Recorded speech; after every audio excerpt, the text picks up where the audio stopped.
ساری جو محبتیں جو پیار ہمارے فرینڈز کے لیے، ہماری فیملی کے لیے ہے، ہمارے کسٹمرز کے لیے ہے، کیا ہمارے گھر والوں کے لیے ہے؟ میں آپ کو حدیث پاک سناتا ہوں. میرے آقا علیہ الصلوۃ والسلام فرماتے ہیں تم میں سے بہترین وہ ہے جو اپنے گھر والوں کے ساتھ بہترین ہے. اور فرمایا سن لو میں تم سب سے زیادہ اپنے گھر والوں کے ساتھ اچھا ہوں. میرے آقا فرما رہے ہیں. اچھا ہم کیا کہتے ہیں یار گھر والوں کو ٹائم کہاں سے دیں، اتنی ذمہ داریاں ہیں، اتنی سارا بزنس تو اتنا سارا فیکٹری، تو گھر جا کے بھی بندہ افسر بنا ہوا ہوتا ہے، پتہ نہیں ہے اتنا کام کرتا ہوں، گھر کے کام بھی کروں گا، دے دیا نا ڈرائیور، اور کیا کرنا ہے کر لو اپنے گھر کے کام. میرے آقا کے اوپر کونین کا بار تھا. اعلیٰ حضرت لکھتے ہیں نا جن کو بارے دو عالم کی پرواہ نہیں، ایسے بازو کی قوت پہ لاکھوں سلام. اتنا برڈن ہوتے ہوئے بھی میرے آقا اپنی ازواج کے ساتھ کھانا پکانے میں ہاتھ بٹاتے تھے. میرے آقا اپنے کام اپنے ہاتھوں سے فرماتے اور بچوں کو کاندھوں پہ سواری کراتے. حسنین کریمین کو آپ نے دیکھا ہی نا، سنا آپ نے، کتابوں میں پڑھا آپ نے. تو اب جب یہ سب کچھ ہے مگر میں اور آپ گھر والوں کے ساتھ کیسے؟ خدا نہ چیک کیجیے. جو محبتیں باہر والوں کو دیتے ہو نا اس سے زیادہ حق گھر والوں کا. گھر والوں کو تکلیف دے کر آپ سمجھ رہے ہو نہیں ساری دنیا راضی، گھر والے پریشان، ایسا نہیں ہونا چاہیے. ٹھیک ہے. اچھا ایک بار پیارے آقا علیہ الصلوۃ والسلام سے ایک صحابی نے پوچھا آقا میرے سب سے زیادہ حسن سلوک کا حقدار کون ہے؟ سب سے زیادہ مجھے پیار کس کو دینا چاہیے، کیئر کس کی کرنی چاہیے، حسن سلوک کس کے ساتھ کرنا چاہیے؟ سن لیجیے غور سے. نبی پاک علیہ الصلوۃ والسلام نے فرمایا تیری ماں. کہا آقا پھر؟ فرمایا تیری ماں. یا رسول اللہ صلی اللہ علیہ وسلم پھر تھرڈ؟ فرمایا تیری ماں. آقا پھر؟ فرمایا تیرا والد. پھر قریبی رشتے دار. یہ کیٹیگری ہے. اچھا اس میں بھی علماء نے کمال تطبیق بیان کی، کمال کیٹیگرائز کیا کہ ماں کا 3 بار فرمایا، والد کا 1 بار فرمایا. اب کوئی یہ نہ کہے کہ ابو اب میں نے آپ کی آج بات نہیں ماننی، میں سن کے آیا ہوں 3 بار ماں کے بارے میں فرمایا، ساری محبتیں ماں کے لیے. ماں کا ضرور پیار ہے. علماء نے کمال کیا، فرماتے 3 بار ماں کا. میرے آقا کا ہر لفظ حکمت بھرا ہے. 3 بار ماں کے بارے میں کیوں فرمایا؟ کہ ماں نے 3 ہماری خدمتیں کی ہیں. پیٹ میں پالا، پیدائش کی تکلیف برداشت کی اور ہماری پرورش کی. والد نے صرف ہماری پرورش کی ہے. ٹھیک ہے. تو فرمایا 3 بار جو ماں کا فرمایا نا تو خدمت ٹھیک ہے ماں کی زیادہ کرے اور ادب والد کا زیادہ کرے. اور اس کی بھی وجہ بیان کی کہ والد کا ادب اس لیے زیادہ ہے کہ وہ تمہاری ماں کا بھی شوہر ہے، تمہاری ماں کا بھی آقا ہے، اس لیے ادب میں والد کا خیال زیادہ رکھو، خدمت ماں کی زیادہ کرنی ہے. تو بہرحال سمجھانا یہ مقصود ہے کہ فیملی کے ساتھ ہم کیسے ہیں. ابھی ہم سارے گھر جائیں گے، ایک ٹیسٹ چھوٹا سا، پہلے بھی میں نے اس طرح کے بیانات میں عرض کیا ہے کہ گھر جائیں تو گھر جا کر ایک ٹیسٹ کیجیے گا کہ جب میں گھر میں داخل ہوتا ہوں تو گھر والوں کی خوشی میں، ریلیکسیشن میں، کمفرٹ میں اضافہ ہوتا ہے یا میرے گھر میں جاتے ہی ٹینشن ہو جاتی ہے. ہر بندہ ٹینشن میں آ جاتا ہے، جلدی کرو جلدی کھانا لگاؤ ورنہ خیر نہیں، ارے کپڑے استری کیے نہیں کیے ورنہ تو گئے. اچھا بچے بھی کہتے جلدی سو جاؤ ابو آ گئے ہیں. ابو ہے یا انسپیکٹر ہے کہ گھر والے ساری ٹینشن میں آ گئے. ہونا تو یہ چاہیے تھا کہ ہم گھر میں جاتے تو سب کی مسکراہٹیں بڑھ جاتی. ماشاء اللہ بچے کہتے ہمارے ابو آ گئے، ماں کہتی میرا بیٹا آ گیا، بہن کہتی میرا بھائی آ گیا، قریب آ کے بیٹھ جاتے، ہمیں دیکھ کے دور ہو جاتے، دروازے بند ہو جاتے ہیں، سارے روم لاک. ارے گھر میں گیا سناٹا. تو خود سوچے میں کیسا آدمی ہوں. آپ گھر والوں کی راحت کے سامان ہونے چاہیے، تکلیف نہیں دینی مجھے اور آپ کو کسی کو. یہ اگر آج میں اور آپ سیکھ جائیں زندگی شاندار ہو جائے گی. یقین کریں لوگ آپ کے قریب آ کر بیٹھنا شروع ہو جائیں گے. والد کتنا وہ کامیاب ہے جو گھر میں جائے بچے کہیں ابو آ گئے اور آ کر بیٹھ جائے. اب والد کے لیے کتنا آسان ہے انہیں ٹیچ کرنا، کتنا آسان ہے انہیں سمجھانا. بہرحال مختصر وقت میں نے چند چیزہ باتیں عرض کی ہیں کہ گھر والوں کے ساتھ بھی، باہر والوں کے ساتھ بھی، پڑوسیوں کے ساتھ بھی، ملازمین کے ساتھ بھی، رشتہ داروں کے ساتھ بھی، دوستوں کے ساتھ بھی ہمارا برتاؤ نرم، خوشگوار اور اچھا ہونا چاہیے. کسی کے لیے تکلیف کا ہم باعث نہ بنے.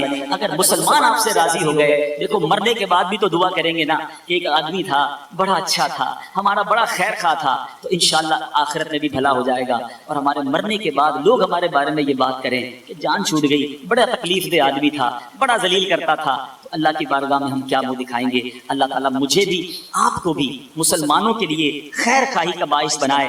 اب یہاں چونکہ صدقہ اور خیرات کی بات ہوئی ہے، بالکل دینا چاہیے، دل کھول کر دینا چاہیے. راہ خدا میں صدقے کی تو کیا بات ہے. اللہ ایک بات، حضرت داؤد علیہ السلام کی صحبت میں ایک نوجوان رہتا تھا. ملک الموت نے حضرت داؤد علیہ السلام کو خبر دی کہ یہ بندہ 3 دن بعد مر جائے. داؤد علیہ السلام غمگین ہو گئے. 3 دن ہو گئے تو وہ نوجوان پھر آیا آپ کی خدمت میں، آپ نے اس کو زندہ سلامت دیکھا. کئی دن گزر گئے، وہ بندہ ٹھیک ہی ہوتا تھا. ملک الموت کچھ دنوں بعد آئے تو آپ نے کہا یار آپ نے تو کہا تھا کہ 3 دن بعد اس کا انتقال ہو جائے گا، آپ روح قبض کر لیں گے، تو یہ تو ٹھیک ہے۔ فرمایا ہوا یہی تھا، 3 دن بعد اس کا ٹائم تھا روح قبض کرنے کا، مگر جس دن اس کی موت ہونی تھی، مجھے روح قبض کرنے پہنچنا تھا، اس سے 1 دن پہلے ایک فقیر جو ہے ایک سائل شخص کے پاس آیا اور اس نے اس کو 20 درہم اللہ کی راہ میں صدقہ دے دیا۔ اللہ کو یہ صدقہ دینا ایسا پسند آیا اور اس فقیر نے دعا دی کہ اللہ تیری عمر میں برکت دے۔ اللہ تعالیٰ نے ہر درہم کے بدلے اس کی عمر میں 1 سال کا اضافہ فرما دیا، اب یہ مزید 20 سال زندہ رہے گا۔ صدقہ عمر کو بڑھاتا ہے، صدقہ بری موت کو دفع کرتا ہے، حدیث پاک کے الفاظ ہیں، صدقہ جو ہے وہ بری موت کو دور کرتا ہے، رزق میں برکت لاتا ہے، عمر کو بڑھاتا ہے، بے شمار پریشانیوں کو دور کرتا ہے، بلاؤں کو دور کرتا ہے۔ تو آپ سے جتنا ہو سکے دیکھو گن گن کر خرچ نہ کیا کریں۔ کچھ لوگ کہتے ہیں یار ہم نے زکوٰۃ پوری دے دی، ہم نے تو حساب کمپلیٹ کر دیا۔ ارے آپ نے کمپلیٹ کر دیا، سامنے اگر اور نیکی کا کام آ گیا کر دو، کیوں؟ روایتوں کا مفہوم ہے کہ اے ابن آدم خرچ کیا کرو، تم خرچ کرو گے تو تم پر بھی خرچ کیا جائے گا، تم جتنا بانٹو گے اللہ اور عطا فرمائے گا۔ اب دیکھو قرآن پاک میں اللہ تعالیٰ نے صدقہ دینے والوں کو، زکوٰۃ دینے والوں کو کیا پیارے انداز میں سمجھایا۔ قرآن مجید سورہ بقرہ میں اللہ ارشاد فرماتا ہے من ذا الذی یقرض اللہ قرضا حسنا فیضاعفہ لہ اضعافا کثیرا۔ ترجمہ کنز ایمان، ہے کوئی جو اللہ کو قرض حسن دے تو اللہ اس کے لیے بہت گنا بڑھا دے۔ بڑی عجیب بات، اللہ نے قرض مانگا، میں آپ کو مثال کے طور پہ 25-50 ہزار روپے رکھوا دوں، 4-5 دن بعد کہوں یار ذرا میرے پیسے واپس کرو، تو آپ کا تو کوئی کمال نہیں ہے، میں نے دیے تھے اور میں نے لے لیے۔ ایسا ہی ہمیں مال کس نے دیا ہے؟ ذرا جواب دیجیے، جب ہمیں مال کس نے دیا، نعمتیں کس نے دی، ہمیں بنایا کس نے؟ سب اللہ نے دیا۔ اللہ ہی فرما رہا ہے میری راہ میں خرچ کرو، پھر قرض کیوں فرمایا؟ سبحان اللہ، علماء ہوتے ہیں، مفسرین نے کمال بحث کی اس پر کہ لفظ قرض کیوں استعمال کیا قرآن میں۔ سبحان اللہ، سبحان اللہ۔ کیا فرمایا کہ آپ کسی کو جب قرض دیتے ہیں، بندہ جب کسی کو قرض دیتا ہے تو کیا سوچتا ہے کہ قرضہ دے رہا ہوں واپس دے گا، ورنہ تو ڈونیشن دے دیں نا، صدقہ دے دیں، تحفہ دے دیں، تحفہ الگ ہے صدقہ الگ ہے۔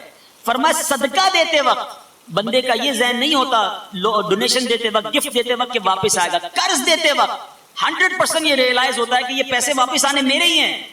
تو سبحان اللہ، قرآن میں لفظ قرض اس لیے استعمال کیا کہ جب بھی راہ خدا میں خرچ کرو یقین رکھنا کہ اللہ نے لوٹانا ہے، یہ واپس ملنا ہے، یہ خزایا نہیں ہو رہا، یہ جمع ہو رہا ہے۔ اور سبحان اللہ، ایک حدیث پاک کا خلاصہ ہے کہ جس طرح تم اپنے بچے کو پالتے ہو، بچہ چھوٹا ہوتا ہے نا، بڑا ہو جاتا ہے، اونٹ کے بچے کو پالتے وہ بڑا ہو جاتا ہے، جب کوئی مسلمان اللہ کی راہ میں صدقہ دیتا ہے، چاہے کھجور کا صدقہ دے، چاہے لقمہ کھلا دے، اللہ بھی اس صدقے کو پالتا ہے۔ قیامت کے دن وہ چھوٹا سا صدقہ پہاڑ کی مانند اسے ملے گا، اتنا ہی نہیں ملے گا جتنا آپ نے دیا ہے، ملٹی پلائی ہو کر ملے گا۔ تو راہ خدا میں دل کھول کر خرچ کرتے رہا کریں اور یہی سوچ کر خرچ کرتے رہا کریں کہ یہ جمع ہو رہا ہے، یہ ڈپازٹ ہو رہا ہے۔ وہ ہوتا نا کمیٹی ڈال دو، بی سی ڈال دو، یہ بی سی ہے، یہ کمیٹی ہے، یہ اس دن ملے گی جس دن ہمیں نیکیوں کی ضرورت ہوگی۔ ایک حدیث قدسی ہے، اللہ فرماتا ہے اے ابن آدم اپنا مال میرے پاس جمع کروا دے۔ سنیے گا، بڑی انشورنس کمپنیوں کی اسکیمیں سنی ہے نا، آؤ میں آپ کو سناتا ہوں۔ حدیث قدسی ہے اے ابن آدم اپنا مال میرے پاس جمع کروا دے، نہ جلے گا، نہ ڈوبے گا، نہ کم ہوگا، میں اس دن تجھے دوں گا جس دن تجھے ایک ایک نیکی کی ضرورت ہوگی۔ یہ سیکیور ہو رہا ہے، یہ جمع ہو رہا ہے۔ آپ کی مرضی ہے کتنا چاہیے آپ کو، آگے تھوڑا چاہیے تو تھوڑا دے دو، آپ کو آگے بہت سارے خزانے چاہیے تو زیادہ دے دو، اور اللہ نے یہاں بھی بڑھانا ہے۔ یہ کمال ہے، یہاں دینے والے کا یہاں کم نہیں ہو جاتا، ادھر بھی جمع ہو گیا، اللہ کی مہربانی سے یہاں بھی ملٹی پلائی ہو گیا۔ تو ہمیں اللہ کی راہ میں خرچ کرتے رہنا چاہیے، آگے کے لیے ذخیرہ کرنا چاہیے۔ ایک بڑا ہی دلچسپ واقعہ، ایک ملک میں ایک کمپٹیشن کروایا گیا، اور وہ کمپٹیشن یہ تھا کہ سب سے بڑا بے وقوف کون۔ بڑا عجیب و غریب کمپٹیشن تھا، بادشاہ سلامت اس زمانے کے ہوتے تھے، بادشاہوں کا کام ہی ایسا ہوتا کہ ڈھونڈو ملک میں سب سے بڑا بے وقوف کون۔ بہت سارے بے وقوف آئے، اپنی اپنی بے وقوفیاں ظاہر کی، وزیروں نے ٹیسٹ لیے، کمپٹیشن کیا گیا، آخر میں ریئلائز ہو گیا کہ سب سے بڑا جو بے وقوف ہے وہ ہماری مملکت میں یہ بن گیا۔ وہ آیا، بادشاہ نے کہا آپ نے چیک کر لیا؟ کہا ہم نے چیک کر لیا۔ بادشاہ نے اپنی سونے ڈائمنڈ کی جو مالا تھی نا وہ اتاری اور اس شخص کے گلے میں ڈالا۔ تھوڑے دنوں بعد اس بے وقوف کو پتا چلا کہ بادشاہ سلامت بڑے بیمار ہو گئے اور زندگی کی آخری گھڑیاں ہیں، بہت زیادہ بیمار ہو گئے۔ وہ بے وقوف پہنچ گیا بادشاہ صاحب کے پاس، تو بادشاہ سلامت کیسے ہیں آپ، ٹھیک ہیں؟ کہ بہت حالت خراب ہے اور اب تو یہ دنیا چھوڑنے کی تیاری ہے، اینڈ آف دا لائف۔ بے وقوف تھا نا، کہتا کہاں جا رہے ہیں آپ؟ کہا یہ جہان چھوڑ کے جا رہا ہوں۔ اچھا آپ یہ دنیا چھوڑ دیں گے؟ کہاں بس یہ دنیا آپ چھوڑ دیں گے۔ اچھا بادشاہ صاحب یہ بتائیے آپ جدھر جا رہے ہو یہاں تو میں دیکھ رہا ہوں بڑے بڑے گھر ہیں آپ کے, بڑے بڑے محل ہیں آپ کے, ادھر بھی آپ نے کوئی محل بنا لی جہاں آپ جا رہے ہیں؟ بادشاہ افسوس سے کہتا ہے ادھر تو